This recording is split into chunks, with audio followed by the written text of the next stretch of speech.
Oh, Lord Jesus. I can't believe that just... No, no. This show's a little... This is too much. This is Loving You Is Wrong, Season 5, Episode 4. You're the boss. The episode starts... Lord Jesus. The episode starts... They're really trying to convince us that Brad did something that he probably didn't do. This show's pretty good at, making it very obvious if someone was a part of something, if someone wasn't. There's not too many secrets on this show. So with this whole thing of it starting off with Marcy, Grab comes behind her, kind of grabs her by the neck. Now I'm still thinking that this is more so on the seduction side. She goes, takes a bottle, because she's freaked out from the phone call she just had with the police officer, and Kelly hits him on the right side of his head. He has this huge gash from the broken bottle, and she goes and even gets a knife. She's like, don't come near me, don't come near me, I know what you did, I know what you did. So now she has that knife. He's like, what are you doing, you crazy? What are you doing, you crazy? If only he knew. She goes, takes that knife, she walks backwards into that room, gets her purse to get her keys. She gets out of there, and I'm thinking, Lord Jesus, this is too much. So she leaves. Brad goes in the hallway. He's like, Marcy, you got me with a knife. What did you do? Why did you hit me with a bottle? What's wrong with you? I'm thinking, Brad, you have neighbors. Now the neighbors can say that there was a domestic dispute. Come on now, Brad. You're smarter than this. Go back inside. Chill out. Now, we're still at the hospital. Of course, Lucius is trying to console Natalie. Natalie's pissed because of what happened with Joey, and just all these other things are coming to light, and she's starting to think, I can't do this. Esperanza, she comes to the scene, and she's just like, okay, I heard what happened, what's going on. And it's just like, Joey's been shot. We don't know how he's currently doing. Natalie's over there. So Esperanza, she tries to get it together, because I'm looking at her like, Esperanza, you need to get it together. You can't go in there acting a certain way, because if you go and do that, then that's going to exacerbate the situation. Esperanza, she's just like, okay. Now it's like, oh my God, and that's like, girl, I know. And of course, that was understandable.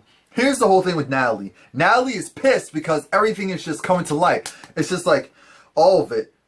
The fact that she raised Joey by herself. She wished that she had Joey's father with her. She wished that he was dependable so that he could have actually been in Joey's life. She wished that she didn't raise her son in the neighborhood that she ended up raising him in, because here's what she focused on. She focused on, pull up your pants, act respectable, and Lucian at some point comes into the conversation.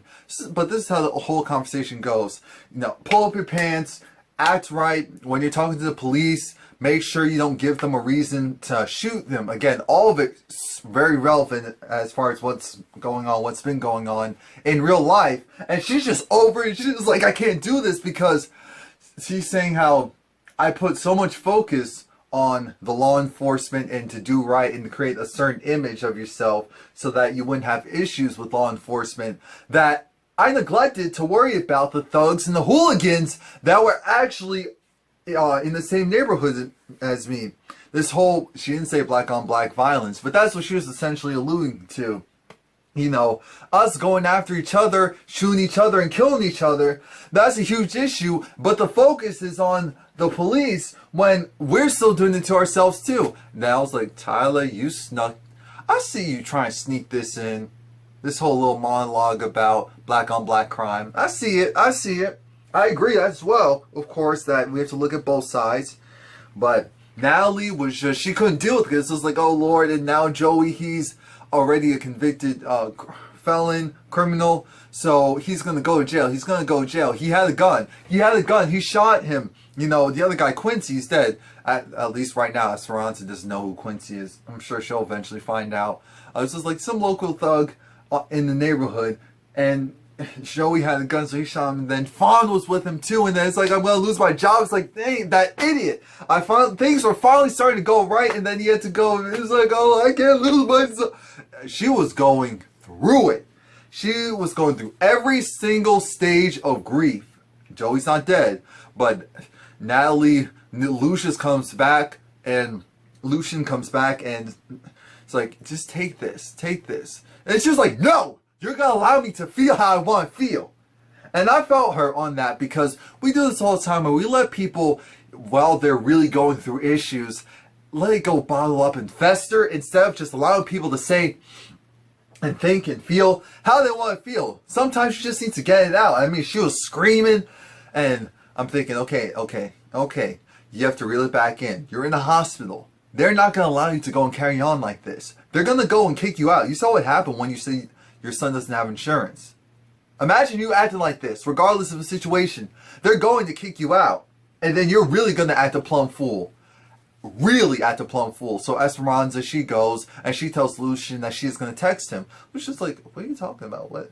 It's like, I'll go and text you. Don't worry, I'll text you. It's like, why? What? You can just tell me. It's just like, I'll go and text you later, okay? So she goes and leaves. Lucian says, look, I have your back. I love you. I love Joey, regardless of who his actual father is. None of that matters. None of that matters. You know, he has to get his composure because he has to be there for Natalie. He has to be strong for his fiance. And she's just like, I got you. Regardless of what's going on, I got you. I love our son. We will be okay. We will be okay. I was like, look at you, Lucian. And that's when Esperanza was leaving. She was just saying, no, I thank you, Lucian. It's just like, what? What are you talking about? I just for being the man that you are. And Esperanza had to say it because she's used to dealing with some fools. With some straight up fools. So someone who's actually stand up. It's just like, you know what? Maybe I need to reevaluate my life. Eddie's still doing the Eddie thing. And he's going to Ben saying, well, Ben, did you find out any information? Like, no. Well, here's what you're going to do. You're going to go back there and find some more. And Ben said, look, I went in there and checked. I didn't find anything. Okay? We're all looking at him like, Ben. Ben. You crazy. You crazy. Why are you doing that? But Ben, shout out to you. Julius told you not to blow your cover. What are you doing? So then Eddie's just like, wait a minute. No. I caught that. What was that? What was that right there? What was that right there? Okay. Okay, so you see this? This is your... You see what I did? You see what I did? Yeah. You better remember, because that was the beginning. You go and start barking like that again, that was the beginning. It's just like, okay, but I still can't get in there, because Andrew is like, wait, what do you mean Andrew? Who? Oh, him over there. Right. What about him? He's watching you, so it's like, okay, I'll get rid of him. Don't worry about it. So he goes and shows Andrew, you're not doing you're doing your job, rookie. You're on the board. So it's like, no, I'm not. Yes, you are. A woman, you know, said a claim that she was being watched, something like that, so you need to go. And so it's just like, oh, I didn't see that. So it's like, yeah, you didn't see that because I just made it up. I just put out the false call. I mean, no, because you're just incompetent. But go. It's like, oh, okay. It's like, don't you have something to say? It's like, say? What do you mean say? It's like, thank you, Eddie. Lord, Andrew's going to come in there and kill all of them. And this is the real world. Andrew would go in there and AK all of them. But Eddie's just like, you're going to go in there now, Ben, and you're going to find out what you need to find out on Claudia. And you're going to report back to me. Okay? This is like, okay. Do it now. Okay. That's what I'm talking about. Because, you know, I'll never want to see that type of lip ever again. Don't ever show me that you have a spine. Ever again. Marcy comes to the scene, and Marcy's trying to figure out what's going on because Marcy's instantly crying. She's still freaked out what happened with Brad, but she's not telling Kelly that because the police are right there. So why would she go and inform Kelly about the fact that, she kind of felt like she was threatened by Brad and she hit Brad. So Kelly fills her in and says, like, Miss Louise, she got carried away in the got carried away to the hospital, and that Randall's missing, and so is the baby. It's just like, oh my gosh, Randall? So what happened to Randall? I'm like, wait, what? Wait, Marcy, wait, you still care about wait. You, did you just basically admit that you still care about Randall? Okay, we're gonna get past that. So Kelly brings over Steven, and Steven's just like, okay, so what's good? This is your man. I mean, this is your husband, correct? who is this? That's hard to understand. Your child was kidnapped. No, not my child, it was hers. It's like, but you have a sign saying Alex and oh, Alex is the woman next door, and her husband is. Oh, I'm like, Steven, how slow are you? How slow are you? You want to pump information out, or you just pissed her off? Why would you go? Kelly's looking like this dumb man.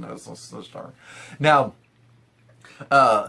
you know, when he's asking her, where were you? Where were you? I was at home. Where were you? Why are you asking me? I just want to know what's going on. Where's Randall? Is he okay? Was he okay? You know, Marcy kept deflecting, and Steven was just like, you're not answering my question. Kelly?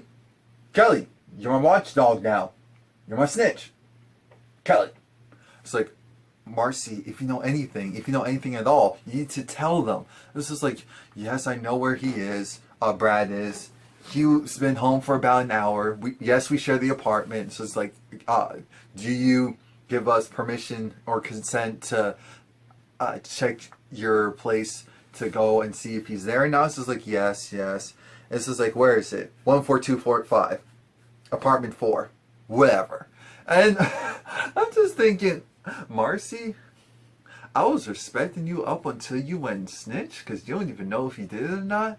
But at the end of the day, I hate the word snitch, because if someone's possibly doing wrong, the truth will come to light at the end. It might take a while, but the truth will come to light at the end. So I guess shout out to you for going and giving up the information, because these people are all involved in some BS, and you're actually the only one that doesn't do anything. So I would have been upset if you got hauled away to jail because of the fact that you didn't want to go and say that Brad was at the apartment and that you were at work all day, you didn't see him. We're at the hospital, and we finally see poor Pete. We're like, oh God, no, Pete. Pete's finally awake. They're moving him to a more secure area. I'm thinking, more secure, was that more secure by Eddie? Because if it is, Lucian, you need to go and make sure that your boy's good. Lucian's trying to talk with him and see like what's going on. Pete's like, hey, what's going on? Hey, Lucian, what's going on? It's like, you've been shot. I've been shot. And it's like, do you know who did it to you? Do you know who was there? Do you know anything? Pete has memory loss for now. I'm saying for now because I'm thinking that's going to be a plot twist. He has memory loss for now. I'm wondering when that information is going to be provided to Ben and Eddie, and we'll see how they react regarding that. But Lord, Lucian he was pissed. Pete looked like he hasn't slept in a good month. You would think being in that coma he's well rested, but he looked bad. I mean, he looked worse than when he was actually in that hospital bed. I'm thinking, dang, what happened? But I felt bad. Poor Pete. Poor Pete. Please don't kill him off. Please don't kill him off. Please don't kill him off. That would send Lucian spiral. That could be interesting to see Lucian spiral, but Lucian's gonna spiral anyway, so I don't know. Natalie's just like, that's the guy who gave me the paper bag. Oh yeah, I'm sorry about the paper bag thing. Oh yeah, at this point, Lucian gave Natalie the pill because Natalie didn't want to take the pill, but she eventually took the pill, so she's super calm. So she's just like, you know, I'm so sorry that I didn't have the paper bag. This is like, don't worry about it. Again, they brought it up for good reason, because we almost forgot about it. It's like, oh yeah, who has the paper bag? We never found that out. We never found out if it was just thrown away or if someone came into her apartment and took it. We have no idea. That's another thing. What's going to come out of that? Because that in itself is a whole storyline. Lord, who do we think possibly took it? But, you know, right now we're just going to focus on Joey. We're going to focus on his recovery. Eddie, wanting to gloat, decides he wants to go at the scene of the crime. He goes into the house, Randall's house, and he's like, woo!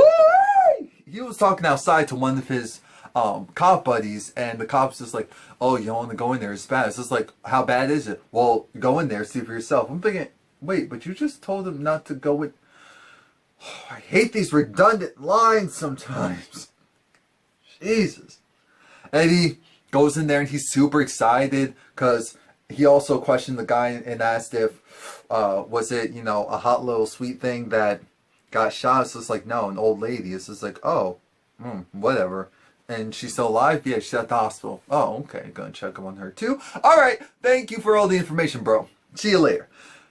Eddie versus Steve. That's the only way I can describe it. Shout out to Steven. Steven finally bossed up this episode. Steven is actually Eddie's boss. And yet, because Steven's just like, put on some gloves, Eddie. Eddie's just like, yeah, don't worry about it. Eddie's smudging the blood around. It's just like, what are you going to do about it? Steven said, I'm your boss. Eddie said, I know, but you don't act like it. You know whatever you think you can do, I can do a whole lot better. So you're not even going to come at me any sort of way. Steven just like, excuse you? Here, you can leave. And Eddie was just like, what do you mean? Why can't I leave? It's like, I'm having a good old time here. This is great. This is wonderful. I'm looking at him like, Steven, yoke him up. And Steven did. He didn't yoke him up in a Eddie's about to fight him type of way. He yoked him up like, get out of here. I'm thinking, oh, Lord Jesus, what? Because Eddie was trying to insinuate, you know, Steven got his position because he was on his knees and all that. And Steven said, well, you know, I guess you're okay with guys as long as they're wearing women's underwear. I'm thinking, wait a minute, did I miss something? Did I miss something? Because Steven, you didn't even deny. This show, it's taking a turn, and I've been noticing a couple of things. Very subtle couple of things, and we'll discuss in the next episode, because if what happens, what I think is going to happen, or where Julius is going to be, because that background looks kind of sketchy. So, we'll reserve my comment for the my recap next week. Esperanza comes through, and of course she has to go to the murder scene. I'm thinking, Lord Jesus, why? She sees Eddie, and they have this conversation. Eddie's just like, you looking good. It's just like, well, why are you here? I wasn't looking for you at all. And it's just like, oh, I actually came to see our daughter, you know, be a good parent. She's saying, oh, that would be nice if it was true, but I just called off the phone with Kelly, so I know that's not true. Why are you constantly lying? Why are you constantly doing this, constantly doing that? And it's like, Steven, tell him to leave. Tell him to leave. Tell him to get out of here. Why is he here? This is like, I told him, I tried. And Esperanza's like, Steven, you're his boss. Man up. Be a boss, not a bum.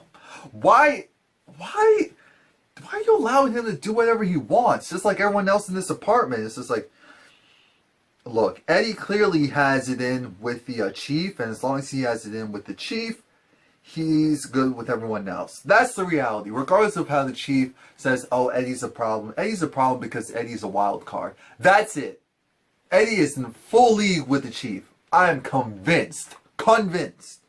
Now, Marcy, of course, since she knows the people, Steven's just like, can you come inside and, you know, clarify a couple of things, confirm that these are the identities of a couple of people. So it's like, yeah, of course, sure. Marcy goes into, technically, it was Brad and Alex's house, and Marcy didn't want to do that. So it's like, really, we can't go to your house? It's like, no, we have to go to this one because this is where the kids are. So it's like, okay, whatever. Marcy goes and starts throwing things, trying to destroy the house. Kelly's like, no! You are not doing this. You are not doing this. There are kids upstairs. There are kids upstairs. So what you're not going to go and do is act a plum fool. You are not going to go and do that here. You're not going to do that there. You're not going to do that anywhere. Do you understand me? Do you understand me? Because you can go. You can go. It's like, okay, I understand. But, you know, Marcy is going through it because she just feels like it's not fair. She was with someone that cheated on her, and someone who was supposed to be her friend and she with her husband, and now she has to go and play nice, and now she has to be in the harlot's house, and she's worried about Randall. She feels like, Kelly, you're supposed to be my friend, but you really didn't have my back. Look, Kelly took sides, and she took Alex's side overall, because Kelly felt bad for Alex. Kelly, that's why I called her. It was like, if this was the help, she'd be one of the maids. Because that's what I get from her. Always trying to fix people's problems. Always coming with that nice, soft voice. Well, you know what? like the fact that the only time Kelly seems to be able to get buck is with certain people. Marcy's one of them. How is it that Kelly's only able to get buck with Marcy? Marcy can actually handle it. There's certain people that you know you'd never get buck with because if you did, they would go and crumble. Alex is one of them. Alex is pathetic. She's pathetic, so Kelly never goes and talks to her a certain way. She'll talk to Esperanza a certain way. She'll even talk to Natalie like, hold up, you're not going to go and play me type of, but not poor little sweet old Alex. But everyone else can go and get a piece of the real Kelly. Okay. Now, Travis is still outside across the street calling Kelly, and it's just like, you're going to pick up your phone, right? You're going to pick up your phone. You're going to pick... This is the whole montage because we're going to do this in a different order. We're going to talk about Travis. Travis is cuckoo for Cocoa Puffs. Here's all the things that he discusses, like, you don't pay with his phone. I'm going to come over there, and you know what? No, you felt like you had your way with me in all different types of positions, and I enjoyed all of them. But there's one position that you won't enjoy, and as soon as I get my hands on you, and it's just like, you know, I'm going to get you and Justin. And it's like, I'm going to come in your house, I'm going to burn it down, I'm going to take what's mine. And it's like, I'm sorry, I love you and Justin. I just want to be a father to Justice. I just want to be there for you. I love you. You're the best thing ever. You're my first. You're my last. You're my only. You're my best friend. You're my confidant. It's supposed to be you and me forever. I love you. I hate you. I love you. I hate you. You sound. I hate you. Go die. I love you. I'll burn your house down. Ramsey. Oh, you think I'll be with Ramsey? Oh, well, you know.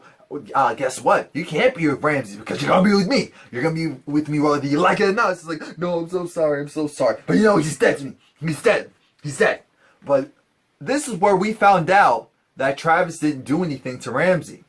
Because Travis, unless he was trying to create an alibi, but Travis is too dumb and cuckoo for that. So this is where we find out that Travis didn't actually go and do anything to Ramsey. That Travis, he's of course jealous of Ramsey, and it's like, well, you know what? Are you there with Ramsey right now? Are you speaking with him? Is that why you're not talking to me on the phone?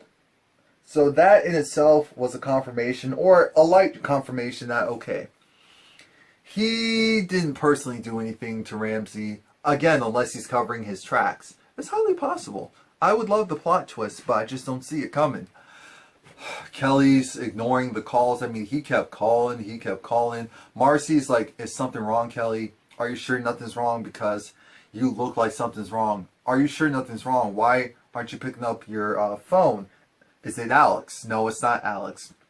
So then Kelly, you know, she does her and Kelly should be, she is in the wrong business. She should be an interrogator. She played the good cop. Because Kelly goes and gets Marcy confess something. Because Kelly kept wondering, it's just like, wait a minute, why do you care so much about Randall? It's like, I still love him. I still miss him. And it's just like, oh, honey, of course, that's your husband. I understand why you'd feel that way. But, and she was like, even that bastard baby. I can't believe someone would go and steal that baby and harm that bastard baby. And it's just like, oh my gosh. And I'm thinking, she's allowed to feel that way. Don't take it out on the child. But she's allowed to feel that way in general. Because it was messed up how it happened. So I do feel her on that front overall. But then this is where Kelly, again, was like, no, but you keep admitting all this other stuff, but there's still something else you're keeping from me. And that's when she goes and admits it's about Brad. And, yeah, I questioned him about when he came home. And he said that he went to this certain mountain area, but the what do you call it? It more so like he had red clay on his boots rather than brown mud. So red clay, you mean like around here? Exactly. It's only here that there's red clay, here, or another like woodsy area. It's only those two places. But so that's has to believe, okay, so it's possible Brad was at that woodsy area and maybe bearing his gun or something. Not saying that he actually attacked Randall, but just saying that he wanted to hide something just in case. Because remember, Brad found out that Randall's suing, and there's going to be a custody battle, and who knows what could happen. They could go and barge in and say, we need to check the house. That's why I'm thinking a different train of thought. But With Marcy saying all of this, it was just like, oh, I understand why you feel that way now. Kelly's like, okay, time to go and tell the cops. I'm like, Kelly, you went and you sweet talked this woman just so that she could spill her guts, and then now you're gonna go and bombard her and say, oh yeah, we need to tell the cops, because if there's anything, you know, the only reason why I appreciate Kelly doing this is because I was thinking about it this way. Kelly, at this point, is almost borderline like a victim / punching bag, and Marcy too. So, imagine if they were to get implicated because of a technicality of they had prior information and they never divulged it. You know how stupid that would be for them to get in trouble? Because it's like, okay, you just admitted this to me. I'm not going to go and be an accessory. I'm the type that tells the police. Is on the phone, and she finally gets a hold of Brad. And Alex is like, oh man, Brad, I need you. It's like, wait, something wrong with the kids? No. It's like, okay, then bye. I'm thinking, Alex, you kept calling him, leaving them a bunch of voicemails, and you couldn't say what was going on. The police are already there. That's why I'm like, Alex, if you really want help, you're going about it the wrong way. I understand you're hysterical in general, but you're never going to get the results that you want by going and you pissed off the wrong type of people, and then you want their help and assistance. She keeps looking at that phone so much. I'm thinking, Lord, this next part's predictable. And what we thought happens, she goes and gets into an accident. There's a deer in the road, so she swiftly dodges it, and then she hits a tree. She hits the world's thinnest but strongest tree. And her car's wrecked. Fine. And so, please like, comment, subscribe. Come back next week. It's going to be a mess. It's going to be a mess. That's all I can say. A mess.